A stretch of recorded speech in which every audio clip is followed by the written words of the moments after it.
안녕하세요. 국어교사 손정혜입니다. 오늘부터 기말고사 시험 범위를 시작해 볼까 하는데요.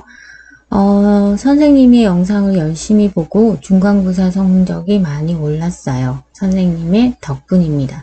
이렇게 예쁘게 말해주는 친구들이 있더라고요. 그래서 선생님이 또 용기를 내어 열심히 찍어보도록 하겠습니다. 자, 오늘은요.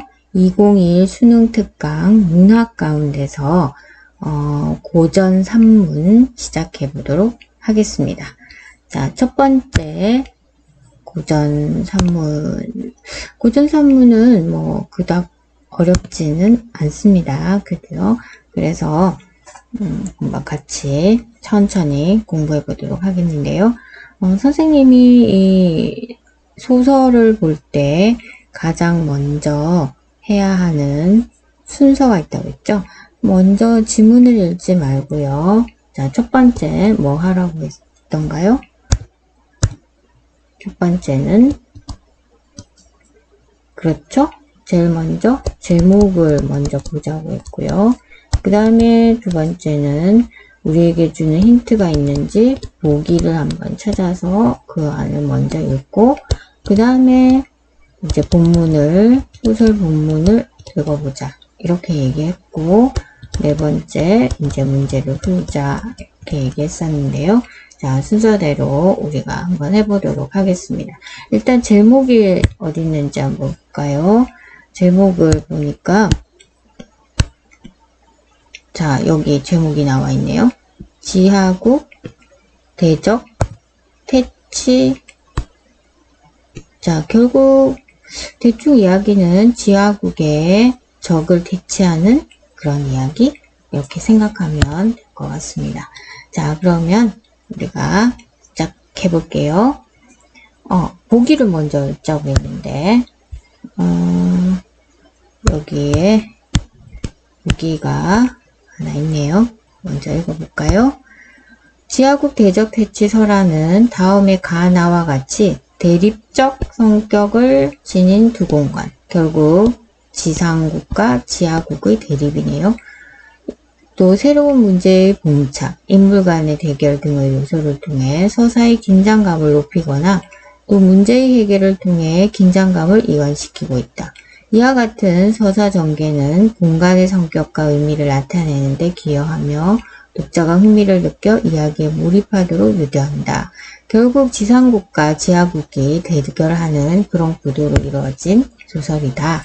이렇게 참고하는 힌트를 먼저 읽었고요. 자, 이제 세 번째 본문을 읽어야 되겠죠? 본문을 읽을 때는 선생님이 인물 중심으로 읽으라고 했는데요. 자, 그러면 인물을 따져보면서 한번 읽어보도록 하겠습니다. 옛날 지하국에 마귀가 살고 있었어. 사람 나오면 동그라미. 가끔 이 세상에 나타나 어지럽히거나 예쁜 여자를 납치하는 것을 일삼았다. 결국 지하국하고 이 세상은 아마 지상국이겠죠? 어느 때는 마귀가 나타나 왕의 세 공주를 한꺼번에 납치해 간 사건이 있었다. 그래서 왕은 모든 신하에게 명해 마귀를 잡아오도록 묘책을 강구하게 하였다. 그러나 아무도 대책을 말하는 사람은 없었다. 얼마간 지나서 한 부사가 부사 임금님, 저의 집안은 대대로 나라의 녹봉을 받고 있습니다. 자, 여기서 녹봉은요 월급이에요.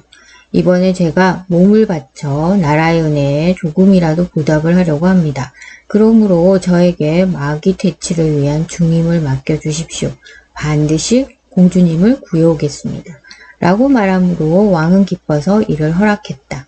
그리고 왕은 누구든지 공주를 구해오는 자에게는 내가 지극히 귀여워하는 딸을 줄 것이다. 라고 말했다.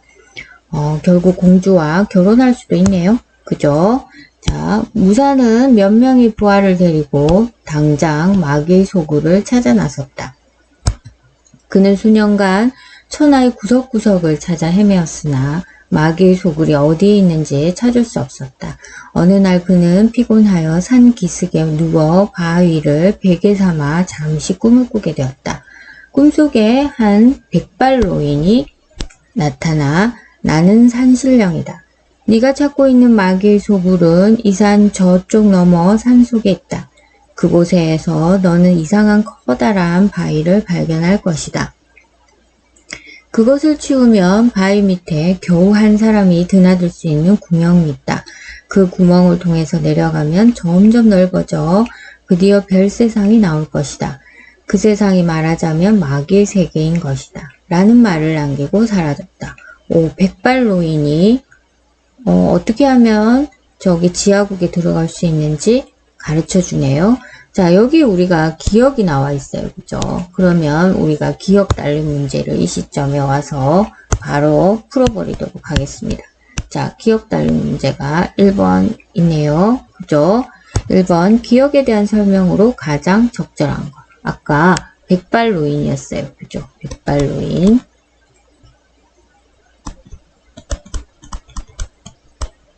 우리한테 가르쳐 줬었죠? 자, 답이 보인다. 그죠? 2번인데요. 문제 상황에 따라 주인공에게 필요한 도움을 제공한다. 결국 이런 인물을 우리가 뭐라고 합니까? 조력자라고 하죠? 자, 여기서 백발노인은 아마도 조력자가 되는 그런 인물이에요. 그죠? 자, 그러면 1번 문제 해결. 그 다음에 다시 계속 더 읽어보겠습니다. 그는 가르침대로 산을 넘어 마귀가 있는 산까지 갔다. 무사는 부하들에게 명해서 튼튼한 밧줄을 만들게 하고 바구니를 짜도록 했다. 그리고 부하들에게 누가 이 바구니에 타서 놈의 사정을 살피고 오겠는가? 라고 말했지만 한 사람도 응하지 않았다. 그는 부하 중 한 사람에게 네가 내려가라 라고 말했다. 그리고 도중에 위험하는 줄을 흔들어라. 그러게 하면 즉시 올려주겠다. 라고 말했다. 그자는 지상에서 조금 내려가자 줄을 흔들었다. 무서웠기 때문이다. 그 다음으로 시도한 부하는 거의 밑바닥까지 갔지만 제대로 살피지 못하고 줄을 흔들었다. 무사는 할 수 없이 자기가 내려가기로 했다. 그가 밑에 가서 보니 그곳에는 신비한 세계가 펼쳐져 있었다. 그 중에 제일 큰 집이 마귀의 집이었다. 그는 바로 들어가지 않고 마귀의 집 우물 곁에 있는 큰 나무에 올라가 동정을 살피기로 했다. 잠시 후에 아름다운 여인이 머리에 물 항아리를 이고 우물에 물을 기르러 오는 것이었다. 자세히 보니 틀림없이 공주 중에 한 사람이었다. 아까 우리가 찾던 공주네요.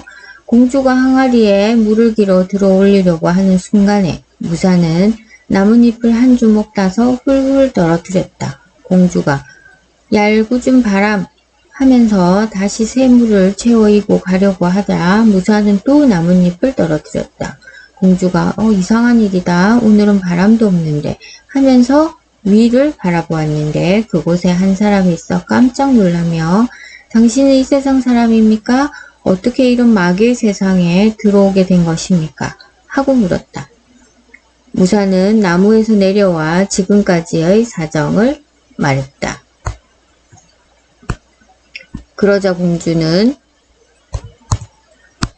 마귀의 집에 사나운 문지기가 많이 있습니다. 어떻게 마귀의 집으로 들어갈 수 있을까요? 하고 슬퍼했다. 무사는 대답하기를 제가 젊을 때 어느 무사로부터 약간의 술법을 배운 적이 있습니다. 그래서 제가 지금 수박으로 변한대요. 수박으로 변할 테니 제주껏 하십시오. 라고 말하고 10발자국 정도 물러서 공중으로 날아 3번 공중제비를 하니 수박이 되었다. 우리 이런 거 변신 모티프 기억난다. 그죠? 고전소설에는 이렇게 변하는 변신 모티프 많이 나와요. 그죠? 여기는 인간이 수박으로 변하네요. 공주는 그것을 치마에 싸서 거침없이 집안까지 들어가 그것을 찬장에 얹어 놓았다. 문지기는 공주의 치마를 조사했지만 수박이었기에 의심 없이 통과시켰던 것이다. 그런데 빈틈없는 마귀는 어쩐지 사람 냄새가 난다. 어찌 된 것이냐 하고 말하며 코를 실룩실룩 하더니 그뒤어 크게 노하며 공주들을 불러 세우더니 꾸짖었다. 그렇지만 공주들은 태연한 얼굴로 그럴 리 없습니다. 병중이라 그러신 게요. 라고 시치미를 냈다.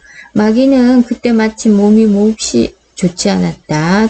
공주들은 독한 술을 몇 병이고 빚어넣고 마귀의 병이 낫기를 일각이 여삼추처럼 생각하며 기다리고 있었다. 며칠 후 공주들은 독한 술과 3마리 돼지를 가지고 연회를 베풀어 마귀를 초대하여 주인님이 병이 나았으므로 우리가 축복하기 위해 연회를 베풀었습니다. 오늘은 우리와 함께 즐깁시다. 라고 하면서 전에 없이 애교를 부렸으므로 마귀는 그들 손에 놀아나며 즐겁게 술을 마셨다. 마귀가 3병의 독한 술을 남김없이 마신 다음에는 공주들이 마귀를 자기들의 무릎에 눕기까지 하여 머리에 이까지 잡아주었기 때문에 마귀는 이제는 나의 말을 고분고분 들어주는구나 라고 생각하며 아주 기뻐했다. 그리고 오늘은 너희가 나를 위해 잔치를 베풀어 주었으니 그 대신 나는 그대들에게 소원을 들어주지 하고 말했다. 공주들은 이때 반가워하며 우리에게는 별다른 소원이 없습니다만 다만 하나 알고 싶은 게 있습니다. 주인님은 이 세상에서 제일 강한 분이시니 죽는 일은 없겠지요? 라고 물었다. 그러자 마귀는 기분이 좋은 나머지 입을 열어 나라고 죽지 않겠냐? 나의 겨드랑이 밑에 2장씩 비늘이 있다. 자, 2장씩 비늘. 이것을 떼버리면 나의 목숨은 없다. 그러나 이것을 떼는 놈은 이 세상에는 없다. 하하하하. 하고는 크게 코를 골며 깊은 잠에 빠졌다. 공주들은 좋은 기회를 놓칠세라 평소 지니고 있던 장도 칼을 뽑았다. 그런데 순간 칼이 징징하고 울리기 시작했다. 공주들은 외발로 칼을 밟으면서 부짖었다. 그러자 장도칼이 울리는 것이 멈췄다. 공주들은 마귀의 좌우 겨드랑이에서 넉 장의 비늘을 떼어냈다. 그러자 마귀의 목이 즉시 몸에서 떨어져 천장에 붙었는가 하면 다시 몸에 붙으려고 했다. 이때 한 공주가 준비해둔 재를 재빨리 벤 자리에 뿌렸더니 머리가 끝내 몸에 붙을 수가 없게 되어 몸과 머리가 서로 떨어져 나동그라졌다. 마귀는 죽었다. 마귀 이제 죽었습니다. 그죠? 누가 죽였죠? 사실 공주가 죽였네요. 그죠? 공주들은 무사와 함께 구멍 밑으로 며칠에 걸쳐 왔다.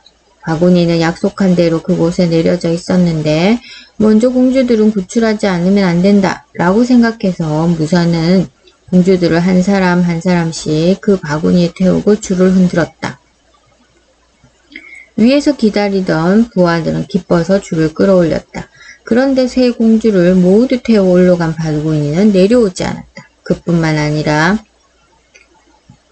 부하들은 줄 대신에 바위를 굴러 떨어뜨렸다. 그리고 부하들은 공주들을 데리고 고국으로 돌아가 왕의 앞에 섰다.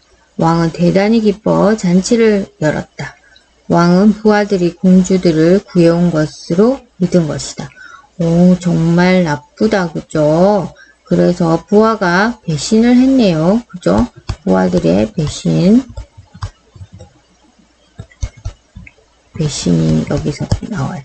그래서 마지막에 어떻게 되는지 주인공은 돌아오는지 봅시다. 벼락치듯 굴러떨어지는 바위소리에 놀라며 재빨리 몸을 피한 무사는 목숨만 구할 수 있었지만 지상으로 올라갈 방법을 찾지 못했다. 무사는 부하들의 농간에 속은 것을 후회했지만 소용이 없어 그저 슬퍼하고 있었는데 자, 누가 나타났죠? 그 노인이 또 나타나요. 아까 우리 이 백발 노인 기억하고 있죠? 어떻게 들어가는지 가르쳐줬던 백발 노인이 다시 나타나서 한 필의 말을 줬어요. 그러면서 이 말을 타면 지상으로 갈 수 있다 라고 했다. 그가 그 말을 타고 한번 채찍을 치니 말은 단숨에 새와 같이 날아 그를 지상으로 보냈다. 자, 지하국에서 이제 지상으로 살아서 돌아왔네요. 그죠? 자, 우리 1번 문제는 아까 다 풀었어요. 그죠? 2번 문제 가봐야 되겠어요. 윗글의 내용에 대한 이해로 적절하지 않은 거 찾으라는 거네. 그죠? 공주들은 계획적으로 독한 술로 마귀를 취하게 만들어 마귀를 죽일 수 있는 기회를 얻고자 했다. 맞네. 마귀는 인간이 집에 들어왔다고 의심했으나 무사는 공주들의 대응에 힘입어 변을 당하죠. 그렇죠. 공주들이 되게 지혜로웠어요. 사실 마귀를 죽인 것도 공주였거든요. 한 공주가 미리 마련해 놓은 죄는 마귀의 머리와 몸이 붙지 않도록 해 마귀가 죽는데 영향을 끼쳤죠. 그렇죠. 되게 아는 것도 많아. 그죠? 마귀의 집 우물 곁 큰 나무에 올라가 있던 무사는 나뭇잎을 떨어뜨려. 여기까지는 맞는데 공주에게 위험을 알리려고 나뭇잎을 떨어뜨린 건 아니죠. 공주 보고 나 좀 봐달라고. 그죠? 떨어뜨린 거죠. 자신의 존재를 좀 알아달라고. 공주들이 자신의 말을 잘 따른다고 여긴 마귀는 기분이 좋아 공주들에게 자신의 비밀을 알려줬죠. 비밀이 뭐였어요? 겨드랑이에 그 비늘을 떼면은 죽는다는 거를 말해줬어요. 그 덕분에 공주들이 죽일 수 있었어요. 그죠? 답은 나왔고요. 자, 그 다음 마지막 문제. 우리 아까 보기는 읽었어요. 그죠? 지상국가, 지하국. 나의 마귀가 가을 혼란시키거나 가의 여자를 납치해가는 인물로 설정되어 있는 것은 가와 나의 대립적 성격을 나타낸다. 오, 맞네. 가의 무사와 부하들에게 마귀와 대립해야 하는 나는 두려움의 공간. 그렇죠. 처음에는 굉장히 무서워서 계속 못 내려갔잖아요. 신분 상승의 기회를 제공하는 공간. 맞죠?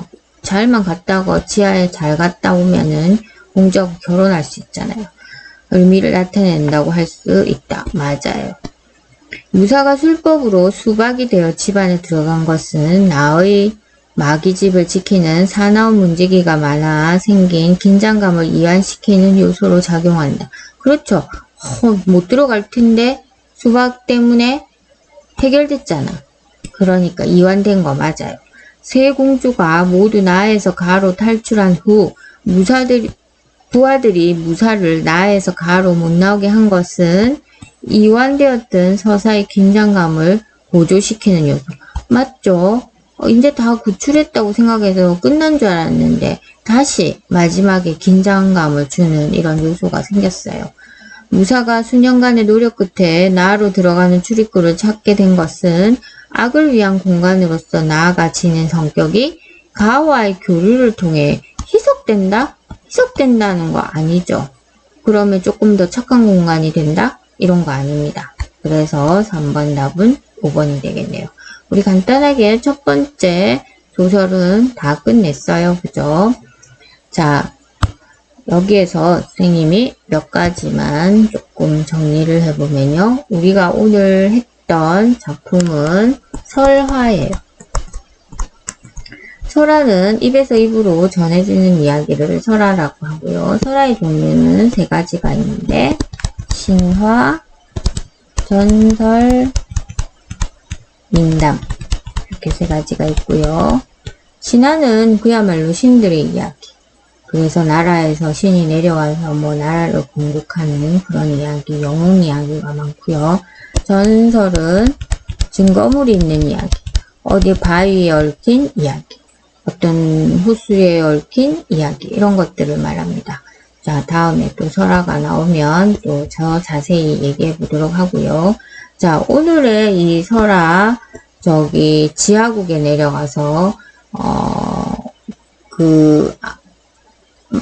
아기를 처치하고 공주를 구해오는 이런 이야기 모티프가 쓰이는 다른 소설들이 좀 있는데요. 선생님이 몇 개 소개해 보겠습니다.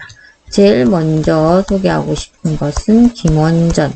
자, 주인공이 김원이라는 사람이 나오는 소설이에요. 근데 굉장히 비슷해요. 우리가 오늘 읽었던 작품하고 거의 비슷한데요. 이 김원은 태어나는데 뭘로 태어나냐면 수박으로 태어나요. 수박 형상으로 태어나죠. 수박도 두 개가 좀 비슷하네. 아까 수박으로 변한다 했는데 얘는 수박으로 태어나요. 그래서 태어나가지고 얘가 몇 살에 10년 만에 10살에 이제 방골탈태 탈을 벗어요. 이제 멋진 남자가 되는 거죠. 그래가지고 어떻게 됐어? 공주를 구출하는 거지. 여기서도 공주가 많이 도와줘요. 그리고 또 여기도 부하가 배신하고 거의 비슷한 이야기가 되게 많아요. 이것도 뭐 지하 세계, 지상 세계 이렇게 나옵니다. 되게 비슷한 이야기 김원전이 있고요. 하나 더 금영전이 있는데요. 자, 다른 이름으로 금방울전. 똑같은 소설쟁이입니다. 영이 방울 영자거든요. 자, 이 소설의 주인공은 금방울이에요. 금방울. 금방울이라는 사람하고 장혜룡이라는 남자하고 원래는 천상 사람이었어요. 부부였어요. 얘들은 원래는 부부였어. 그런데 천상에 있다가 죄를 짓고요. 지상에 다시 태어나죠. 그런데 금방울은 금방울로 태어나요. 방울로 태어나죠. 그 다음에 혜룡이도 뭐 부모를 잃고 어릴 때 엄청 고생하는 그런 캐릭터로 지상에서 나오는데요. 자, 여기에 어떤 공주, 금성공주라는 공주가 나오는데, 야, 너 공주는 꼭 납치돼요. 그죠? 요괴에게 납치가 돼요. 그래서 이 납치된 금성공주를 사실은 이 금방울이 많이 도와줘요. 금방울의 도움으로 구출하죠. 공주를 구출하고요. 그 다음에 또 결혼도 해요. 공주하고 결혼해요. 그죠? 그리고 나중에 금방울하고도 또 결혼합니다. 이 두 사람이 원래 부부였으니까 금송공주하고도 결혼하고 금방울하고도 결혼하고 거의 이야기가 조금 비슷하죠. 그죠? 자, 그래서 사실은 우리 고전소설에 이런 이야기 세트가 되게 많아요. 일단 인간하고 비인간의 대결, 인간하고 요괴 뭐 이런 것들이 대결했죠. 그 다음에 선과 악의 대결. 그래서 누가 이긴다? 선이 이긴다. 이런 이야기죠. 인간과 비인간이 대결해서 인간이 이긴다. 이런 이야기였어요. 자, 그러면 오늘은 고전 3범은 첫 번째 시간 여기까지 하겠습니다. 자, 수고하셨습니다.